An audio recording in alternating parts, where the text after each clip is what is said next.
That's right, it's your boy, the original Memzee, aka the DJ you can trust. We're live right here at BBC Radio 1, 1 Extra. Gonna go and see my brother Charlie Sloth to talk about his brand new album, The Plug. We're gonna get into the ins and out of the album, which drops Friday the 18th of August on all social platforms. It's gonna be a crazy madness. We're gonna get into the world of Charlie Sloth with the DJ you can trust. Let's go. 1 Extra. That's right, ladies and gentlemen, boys and girls, welcome to an exclusive, world exclusive with your boy, the original Memzee. We're live right here on Urban History X. I'm with, I can say, Foundation. I'm here with a producer, an artist, radio DJ, club DJ, presenter, father.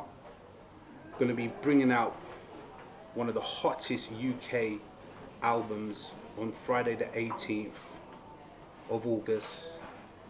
It's Charlie Sloth. Mad thing, my brother Memzee. Charlie, let's go straight into this exclusive interview right now. The Plug, what's the meaning of The Plug?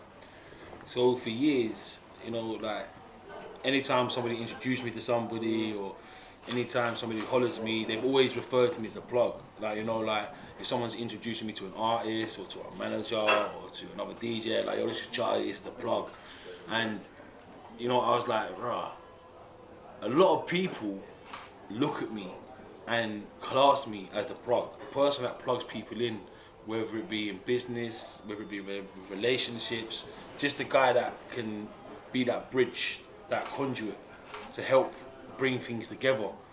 And when I was making the album, it became very clear that I kind of was that guy, without sounding like an egotistical dickhead.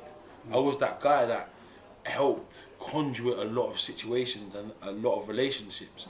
So I thought it was only right, especially with the premise of the album. You know, there's artists from Jamaica, America, Africa, the UK, and I kind of put them all together into this melting pot and like made this fusion of sounds that I felt warranted me giving it the title of The Plug.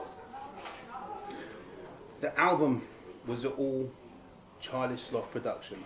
All 22 records were produced by me. We actually cut 56 records for the album. Wow. And we had to get it down to 22, and that was the most challenging thing, getting the record from 56 to 22.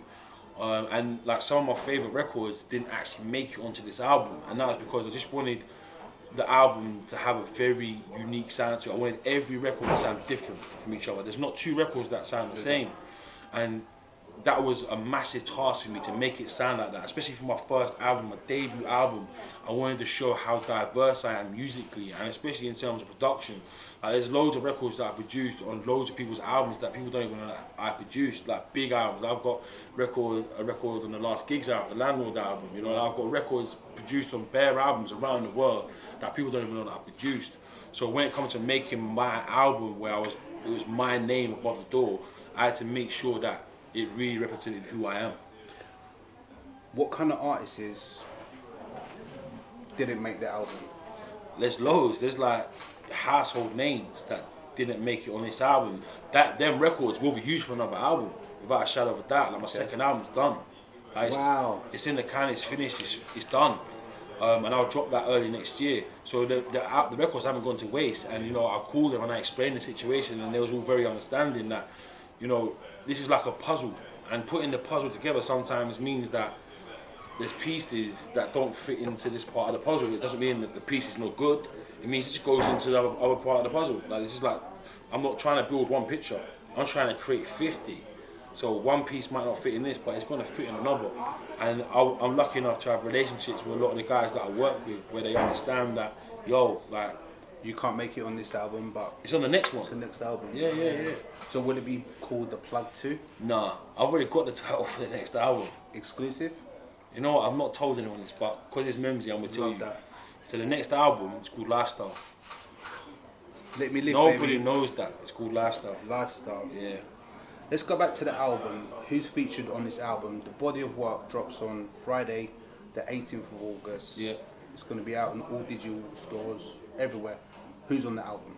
I mean, everyone. Giggs, Stormzy, Potter, Bugzy Malone, Young T, Bugzy, 21 Savage, Alameda, Lil Kesh, Notes, Mike Righteous, Avelino, Lady Leshurr, Sean Kingston, Spice, Deneo, Conscience, Ghetts, Abracadabra, Fredo, Western. I mean, the list is pretty intense. It's going to be crazy. So, let's go back into the world of Charlie. When you just stated like you're the plug for the UK or just in general, how do you find the scene at the moment? Do you think the UK scene is in a healthy position right now? I think the UK scene is healthier than it's ever been, and that's because people have finally understood the power of ownership over here. It's not about building something and then letting someone else take what you've built. You know, like for years, everyone was chasing that major label deal, trying to get that advance money. But with that came no ownership. And it came to light 7 years ago at a time when, you know, you had your like N-Dubs, your Chip, Tinchy Strider, Pro Green, Tiny, all these guys that was having huge commercial success, but were signed to major labels. So then what happened is all the major labels, they invested loads of money into the scene. They ended up signing 93 acts to major labels, of which only 5 of them were successful. So that means all that money got invested into the scene, but at the moment they saw there was no return, they pulled all the money. And because they pulled all the money, that meant radio stopped supporting the scene. That meant that like clubs weren't really supporting the scene, and that meant there was no ownership, there was no foundation, so they pulled everything away. And when that happened, it almost reset all the hard work that all these artists had put in.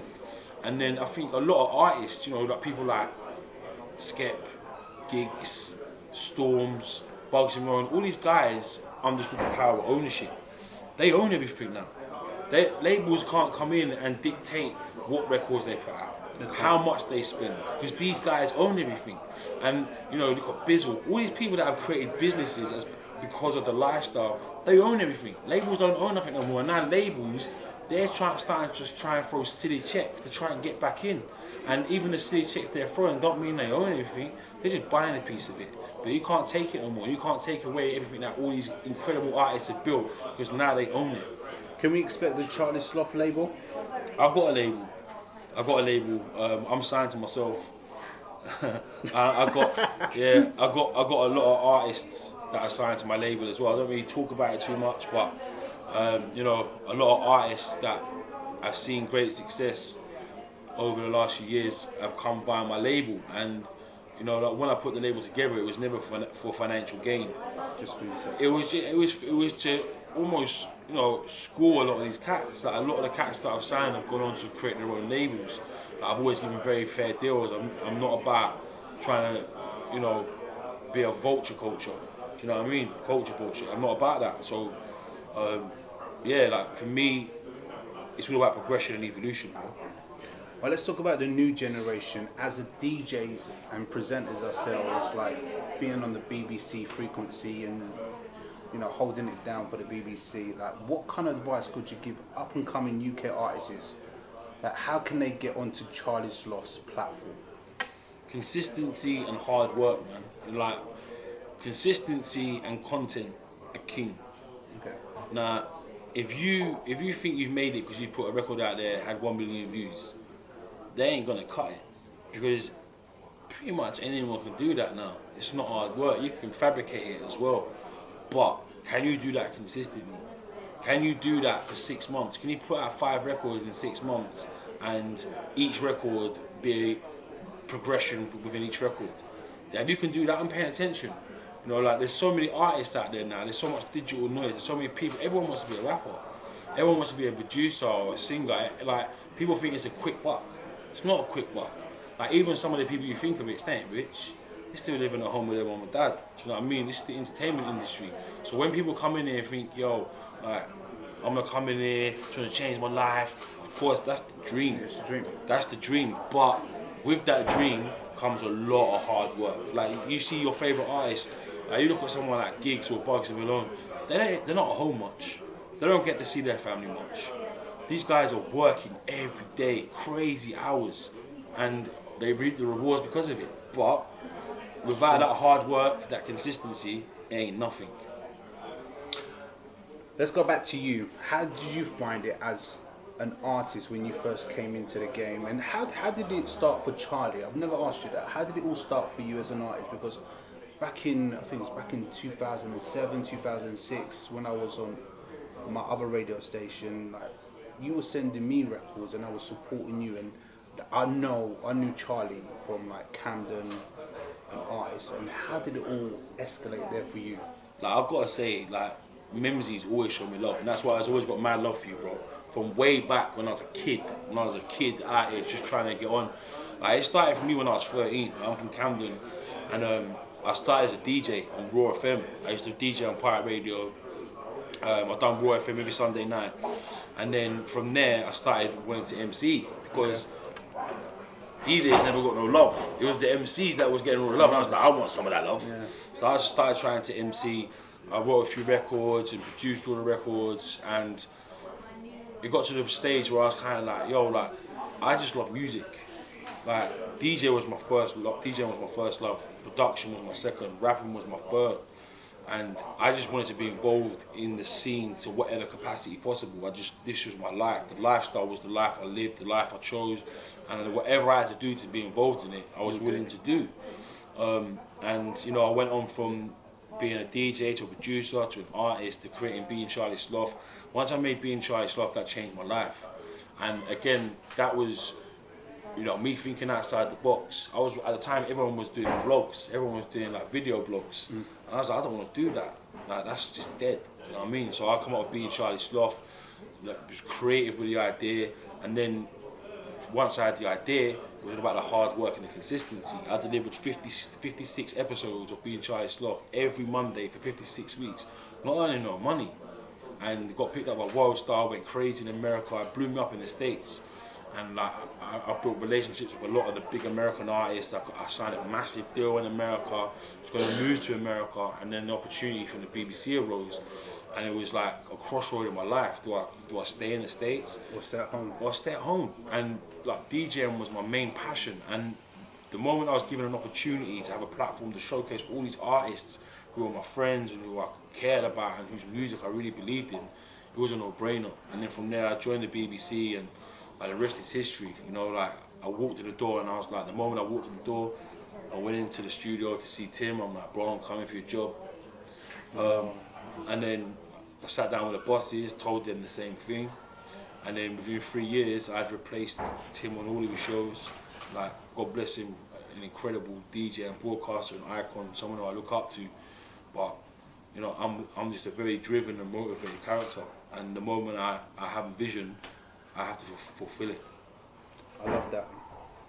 Album comes out Friday, the 18th of August. The Plug, Charlie Sloth.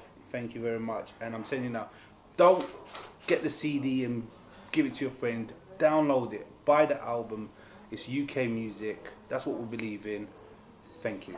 Memzee, my brother from day. My love, brother. Thank you for your time, bro. Keep it locked. And make sure you follow Charlie Sloth on all social networks. Follow the radio shows as well. BBC, 1 Extra, each and every Monday to Friday, 4 till 7. It's Charlie Sloth, The Plug. Bow. Yes, it's here. My brand new album, Charlie Sloth, The Plug. Featuring Giggs, Wake Up. Get shaker. Spend with the out all gold. That's a new Jacob. Bugzy Malone, Fame Game. I ain't got followers too, so I don't watch your Scumbag, man, are calling me holiday. Whoever they send comes back with a suntan. Ghetts and Abracadabra with Running. And they talking to stone like the hunchback. Young T and Bugzy, no pictures. Please, whole squad full of bad. Plus many, many more. Pre-order now.